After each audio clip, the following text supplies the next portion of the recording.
धर्म ज्ञान के दर्शकों का स्वागत है। मैं हूं आपके साथ कविता राणा। संसद से लेकर सड़क तक काशी के ज्ञानवापी को लेकर लोगों का संघर्ष जारी है। अब तक तो देखिए, ज्ञानवापी मंदिर है या फिर मस्जिद, इसी को लेकर कानूनी जंग छिड़ी हुई थी, लेकिन अब लड़ाई लड़ी जा रही है ज्ञानवापी में मिले कथित शिवलिंग पर जल चढ़ाने की। जी हां, हाल ही में स्वामी अभिमुक्तेश्वरानंद स्वामी ने ज्ञानवापी में पूजा करने का ऐलान किया।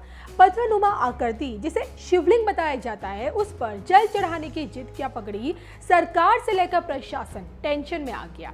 हम उन्हीं स्वामी अभिमुक्तेश्वरानंद की बात कर रहे हैं जो जगत गुरु शंकराचार्य स्वामी स्वरूपानंद सरस्वती के शिष्य हैं। प्रतापगढ़ में प्राथमिक शिक्षा ग्रहण कर गुजरात में संस्कृति की शिक्षा ली। फिर इन्होंने कुछ समय पहले प्रभु राम के मंदिर में मौजूद साईं बाबा की मूर्ति पर सवाल उठाए थे। इन्होंने इसका पुरजोर विरोध किया था, जिसके बाद जाकर मंदिर से साईं बाबा की मूर्ति को हटा दिया गया। इससे पहले छत्तीसगढ़ के कवारधा में सनातन धर्म के ध्वज को हटाने के विरोध में हजारों लोगों के साथ रैली निकालकर ध्वज को स्थापित भी किया था। फिलहाल देखिए, कथित शिवलिंग को लेकर स्वामी अभिमुक्तेश्वरानंद सरस्वती का ये कहना है कि ज्ञानवापी में स्वयं विश्वेश्वर भगवान प्रकट हुए हैं और अब उनका स्नान, श्रृंगार, पूजा और राग भोग बहुत ही आवश्यक है। जो भगवान की प्राण प्रतिष्ठा मूर्ति है वो 3 साल के बच्चे की तरह होती है, और जिस प्रकार देखिए 3 वर्ष के बालक को बिना स्नान, भोजन आदि के अकेले नहीं छोड़ा जा सकता, उसी प्रकार ये भी है। हालांकि 4 जून को उन्होंने शिवलिंग की पूजा करने की घोषणा कर दी थी, जिसके बाद जैसे ही उनके कदम ज्ञानवापी की ओर बढ़े, पुलिस द्वारा उन्हें रोक दिया गया।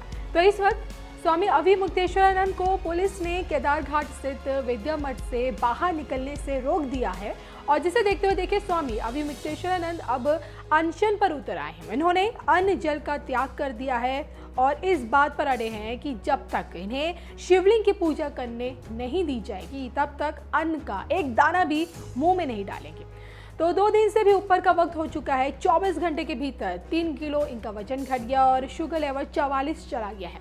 आलम यह है कि अनशन पर बैठे स्वामी अभिमुक्तेश्वरानंद जी की जिद ने देश का माहौल गर्मा दिया है। प्रशासन ये कह रहा है कि लोगों का एक समूह लेकर के आप जाएंगे, वहाँ पर लाइन ऑर्डर की स्थिति भैया माइक नीचे करो। तो ऐसी स्थिति में हमने अपने सारे भाई माइक नीचे करो। आपके सामने अपने सहयोगियों को मठ के अंदर रोक दिया है, दरवाजा बंद करवा दिया है। ये कह दिया है कि हमारे जो लोग हैं हमारी आज्ञा का पालन करें और इस लक्ष्मण रेखा से आगे ना आए। अब कोई हमारे साथ नहीं आ रहा है, हम अकेले आगे बढ़ रहे हैं भगवान विश्वेश की पूजा करने के लिए।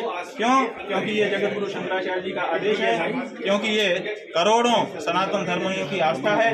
हमारे भगवान का स्वयं का पूजा पाने का उनका अधिकार है, जिससे उनको वंचित नहीं रखा जा सकता।